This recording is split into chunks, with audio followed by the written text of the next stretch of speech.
Y ahí me dije, no quiero hacer otra cosa en mi vida que no sea algo que me llene de paz y que sobre todo pueda contribuir en la vida de las otras personas. Recuerdo que en la comunidad donde vivía me decían las mamás, por ejemplo, ay, pero tú hablas tan bonito, ¿por qué no enseñas a mis hijas? Si no existiese el miedo, entonces no podría yo saborear de cerca el éxito. Buenas, ¿cómo estamos? Espero que estemos súper bien. Aquí tenemos un invitado y le damos la bienvenida a Jan Cacavales. Bienvenido. ¡Qué gustazo, Ari! ¡Qué gustazo poder estar contigo aquí en este podcast! De verdad, muchísimas gracias por venir. ¿Puedes contarnos un poco sobre ti, sobre tu experiencia? Sabes que me encanta estar contigo aquí porque no te lo he dicho, pero lo voy a decir ahora.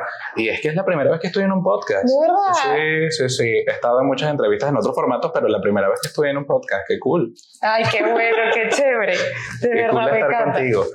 Me encanta porque estar aquí en este estudio me conecta con mi propósito de vida, me conecta con la comunicación, me conecta con el propósito de otras personas, escucharte, verte y mirar cómo hacen toda la producción me da muchísimo gozo porque yo crecí en el mundo de la televisión. Crecí haciendo televisión, crecí haciendo radio, me formé en televisión y en radio y ahora vemos esto como un nuevo ahora, ¿no? Como el nuevo futuro, donde todo es como digital y eso me da mucho gozo regresar y hacerlo de esta forma, en este formato. Ay, qué bueno. No, a mí me encanta cuando tú dabas las clases, yo dije, lo tengo que invitar. O sea, me inspiraste full. Tus clases me encantan. Quería invitarme en el podcast y yo, qué genial, de verdad que sí. Cuéntame qué te motivó a convertirte en speaker. Oye, me encanta porque quizás decirle a alguien que eres speaker es regresar a lo que significa comunicar. Yo creo que speakers es una palabra cool para decirle a otros que puedes ser un comunicador. Yo verdaderamente lo que soy es un comunicador, que ahora le llamamos speakers, orador, conferencista, está bien, pero lo que verdaderamente hago es comunicar, alzar mi voz. Yo desde que estaba pequeño jugaba con los cepillos del cabello, ¿sabes? Yo jugaba a narrar noticias, jugaba a presentar eventos, jugaba a ser quien estuviese ahí en el escenario llevando la conducción de un evento y soñaba en ser eso. Me convertí en comunicador cuando pisé la televisión por primera vez. Recuerdo que mi primer programa se llamó Victoria Vecinal Valencia, era un programa de comunidades, una cosa súper extraña, porque consistía en ir a las comunidades rurales, comunidades populares, como a competir entre comunidades. O sea, la comunidad X se organizaba con la comunidad Y y competían que si por el mejor sancocho. Y el mejor sancocho que ganara era pues quien lo compartían en televisión luego. Ese fue mi primer programa, ¿sabes? Y lo acepté porque, imagínate, estar en televisión significaba muchísimo y me dio mucha experiencia, pero yo recuerdo que temblaban mis piernas y mis manos y mi voz y todo temblaba y fue mi primer espacio. Después crecí en ese canal, antes era NSTV Televisión, luego fue Ecovisión, ahí hice ese espacio que te dije comunal. Después estuve en el magazine, después hice algo llamado Ciudad Plus y después llegó la oportunidad de DAC Televisión, que era como el otro canal que tenía otro significado y allí estuve con una sección de espectáculos. Colaboraba para el noticiero, entonces me tocó conocer artistas, me tocó conocer celebridades, o sea, creo que fue mi experiencia más bonita. Aún todavía tenemos un grupo de WhatsApp, ¿sabes? Con todos los ex DAC TV y allí nos mandamos fotografías. Recuerdo que estaba muy delgado y todos los que hicimos vida en la televisión recordamos ese momento como una de las mejores etapas de nuestra vida. Ay, qué chévere. Tú ahorita tienes una escuela para speaker y de verdad me siento muy agradecida con Dios por guiarme a que tú me enseñes y me guíes en ese proceso. ¿Qué te motivó a enseñar a otras personas? Mira, cuando yo estuve en ese medio que te cuento de la televisión, por supuesto, como sabes, los comunicadores ganan muy poco dinero. Y esto lo digo aquí en este podcast.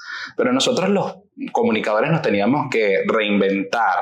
Yo recuerdo que mis otros amigos periodistas hacían otras cosas, daban clases de dicción, de locución, de oratoria, algunos locutores de radio, otros los que estaban relacionados con el mundo de la belleza, pues clases de pasarela, en fin, y yo empecé a dar clases de oratoria. Recuerdo que en la comunidad donde vivía me decían las mamás, por ejemplo, ay, pero tú hablas tan bonito, ¿por qué no enseñas a mis hijas? Y de ahí yo empecé como a armar grupos pequeños. Esos grupos le llamé Conociendo mi Voz. uno tras otro, hasta que yo empecé a ver que esto era un modelo de negocio interesante, pero además que a la gente le gustaba y podía mirar los resultados de los otros. Entonces, con el paso del tiempo, luego la televisión me ayudó muchísimo a conocer empresas. A esas empresas empecé a capacitar su personal, luego agencias de modelo, hice mucha capacitación para modelos, para misses, para reinas de belleza. Eso me conectaba con uno y con otro hasta que me convertí en profe de Models View por muchos años, y eso también me ayudó como a conocer esta faceta de mía como profesor, y pues me convertí en una referencia del entrenamiento, pero llegó de manera fortuita, yo no la busqué. Si te soy honesto, no la busqué. Luego me formé para enseñar y es a lo que ahora me dedico. Pues lo sabes, soy fundador de una escuela de oratoria, una escuela que está respaldada por una universidad, formamos líderes, gerentes, empresarios, y ver cómo crece Escuela para Speaker me da de verdad muchísimo gozo. No, y es espectacular porque tienes un enfoque súper diferente que no todas las academias como que enseñan oratoria lo dan.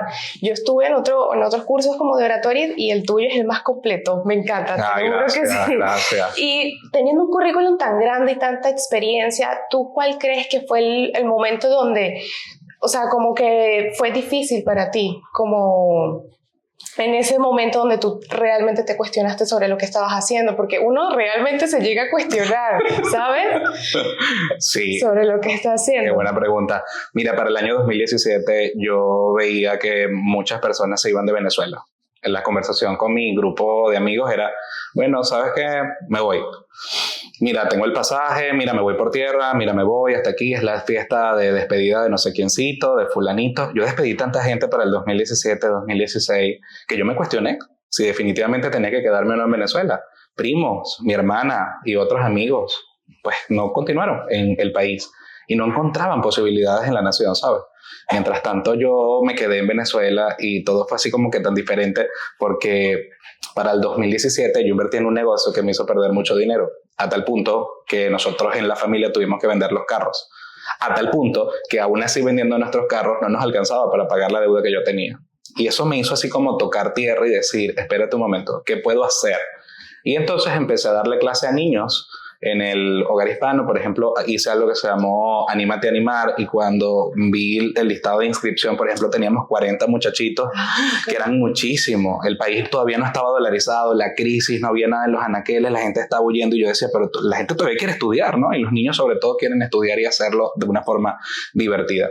Y allí entró mi socio, Ángel Enrique Ramos, en toda esta historia, que es una persona importante en mi vida, y me dijo, mira, pero espérate, esto también puede ser parte de tu propósito. Y fue así como cuando tú hundes tu cabeza en el agua y luego sales así como buscando respiración y te consigues así de frente a ti con el propósito. Y ahí me dije, no quiero hacer otra cosa en mi vida que no sea algo que me llene de paz y que sobre todo pueda contribuir en la vida de las otras personas. Y así nació ese proyecto de formación.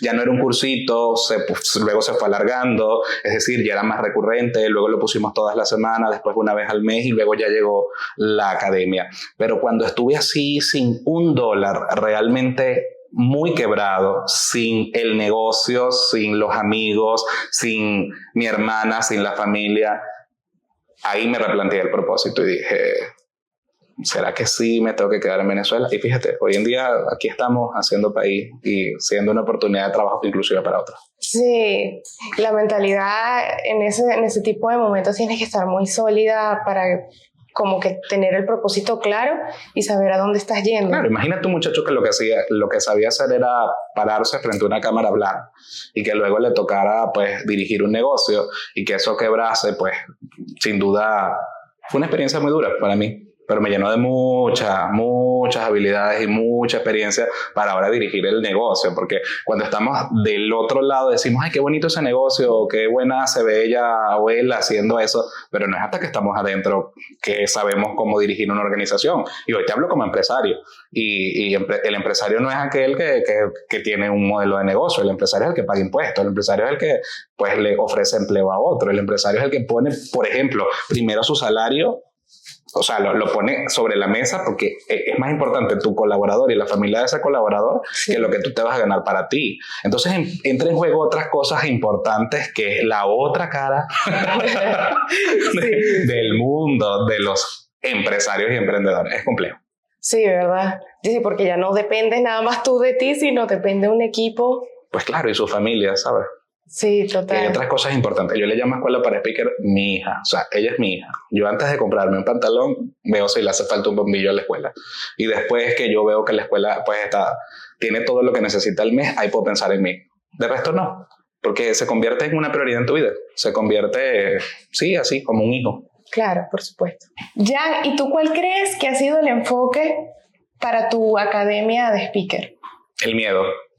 Cuando las personas llegan a la escuela entienden que el miedo es un motor y es un impulso. Y mientras otros mentores que respeto se han dedicado a hablar del miedo como un enemigo, yo quiero acercarme más al miedo, porque gracias a él he logrado cosas extraordinarias en mi vida.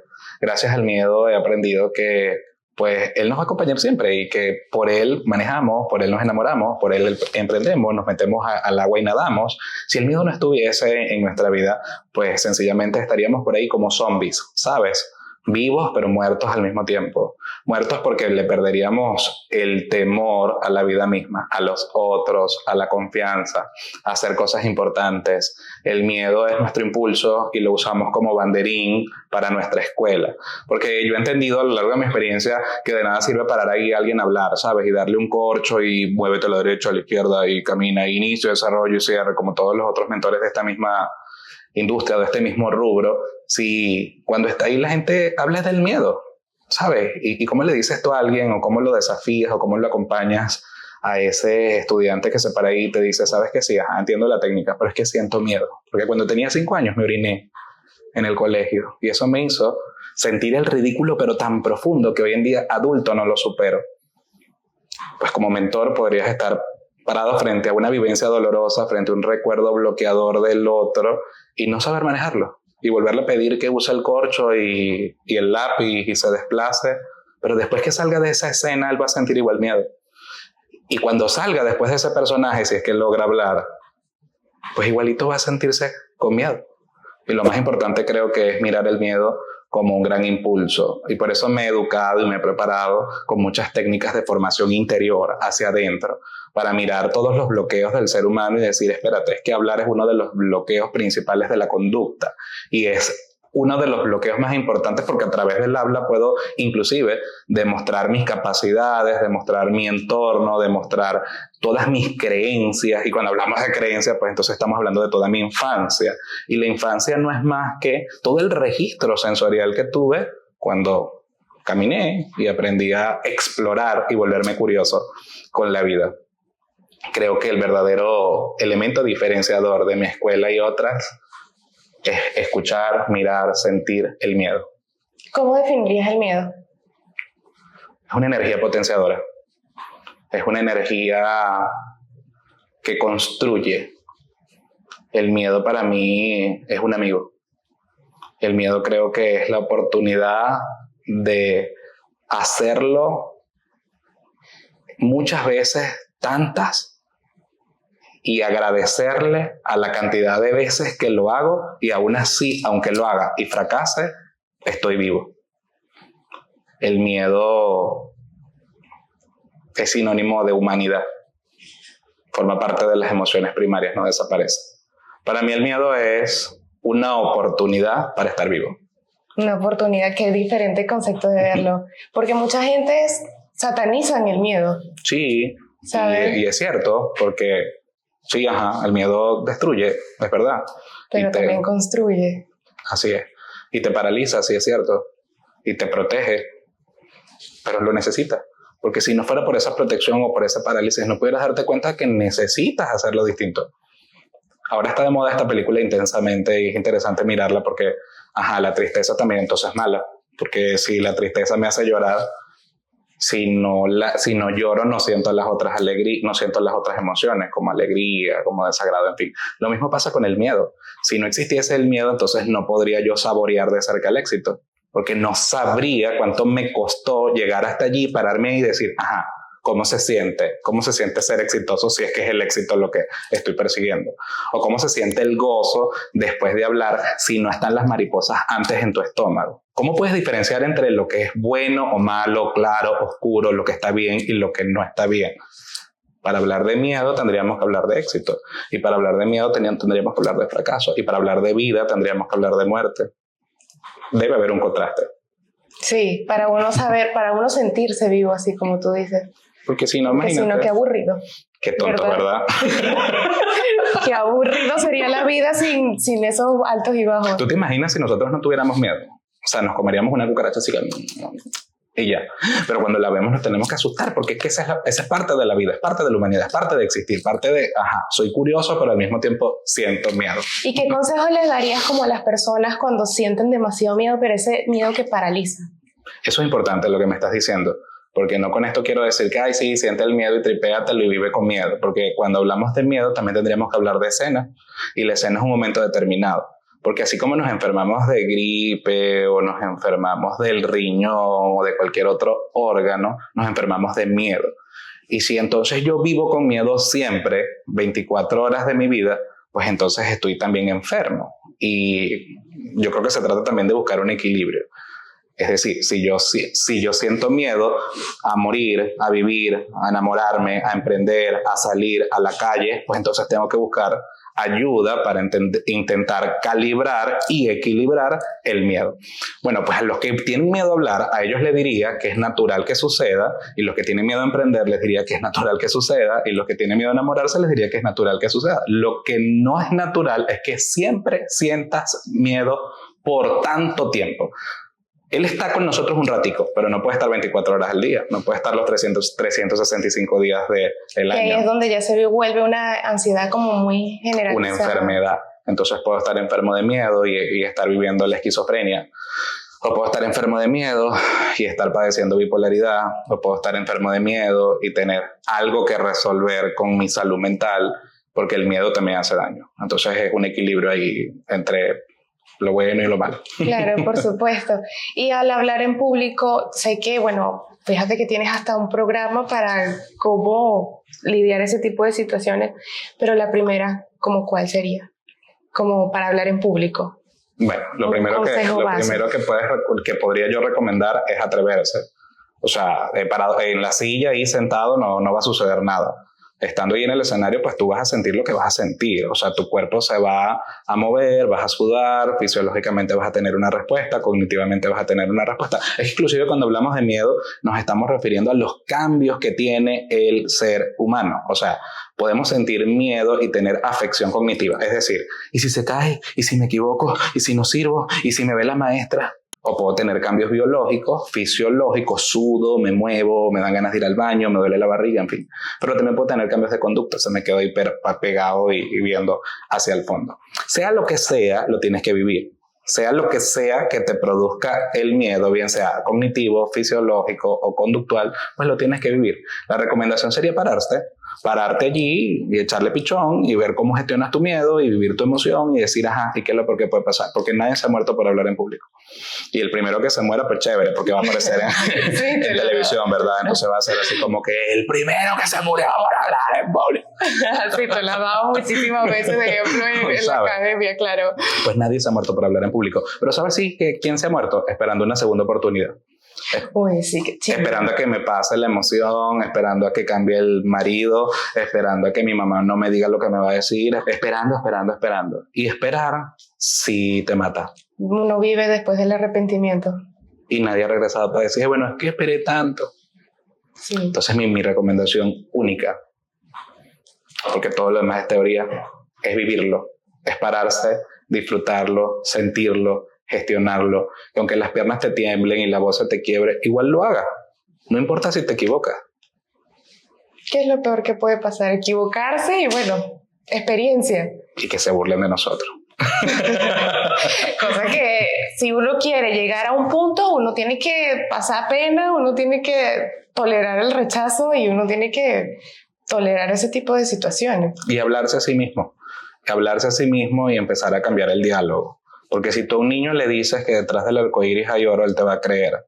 Y si le dices que viene un duende que se lleva el diente y te da dinero, o el ratón, o la hada de los dientes, lo que tú quieras, él te va a creer. Y si viene un San Nicolás que pone un regalo y no sé qué, él te va a creer. Si tú te dices es que no sirvo, es que no puedo, es que no funciona, es que me voy a equivocar, es que se van a burlar de mí, tú también le vas a creer. ¿Y a quién le vas a creer? A ti mismo.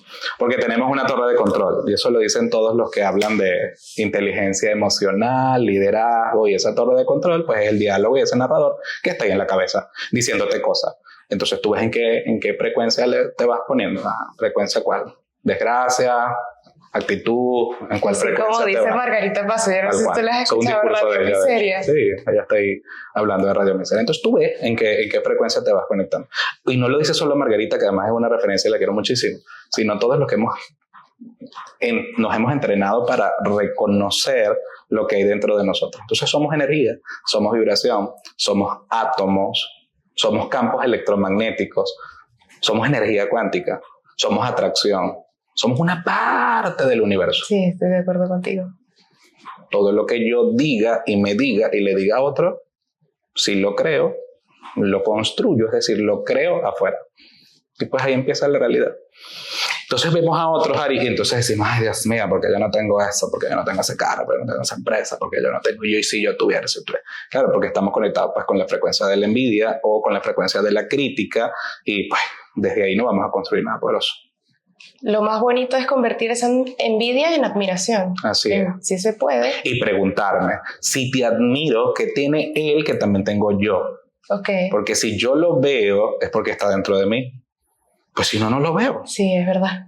¿Así? Todo lo que yo veo en otro, lo veo, o sea, lo tengo. Si no, no lo ves. Exacto. Interesante. Sí, ¿verdad? Para lo bueno y para lo malo. Eso es así. Entonces, cuando veo el grito en otro, ¿será que yo también grito? ¿O me dejo gritar? Entonces lo tengo. Todos tenemos. Todo lo que yo veo, yo lo tengo. Interesante. Sí, ay, me encantó esta conversación, de verdad, ya. Muchísimas gracias por venir. A ti por invitarme. De verdad que sí, estoy súper encantada por la conversación que tuvimos, muy provechosa para proveer muchísima información de valor a nuestra audiencia y espero verlos en otro episodio. Bye, bye. Chao, chao.